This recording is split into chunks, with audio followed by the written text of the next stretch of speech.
আসসালামু আলাইকুম। আশা করি সবাই ভালো আছেন। আরো একটা ভিডিও নিয়ে আপনাদের সামনে হাজির হলাম। তো ভিডিওর টপিকটা থাম্বনেল দেখে সবাই বুঝতে পারছেন যে নেইমার কি রিয়ালের ২৬ গেমে এড হবে কি না? তো দেখেন যে আমরা ইউসিএল যে গেমটা দেখি রিয়ালস এর অফিসিয়াল আরো একটা গেম। সেখানে ওই গেমটা যারা খেলেন তারা অবশ্যই দেখবেন যে সেটাতে সাউথ আমেরিকান যে সকল প্লেয়ার আছে সেগুলো সেখানে এভেইলেবল আছে। সো এটা সম্ভব বা সম্ভাবনা আছে যে ২০২৬ এ আমরা নেইমারকে পেতে চাচ্ছি।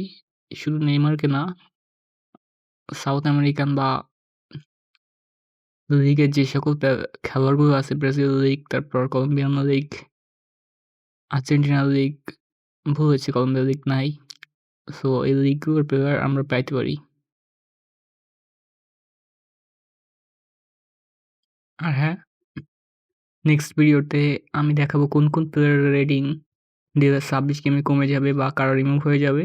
সো কারা ভিডিও চান কমেন্ট করতে পারেন। আজকের ভিডিওটা এই পর্যন্তই। আল্লাহ হাফেজ।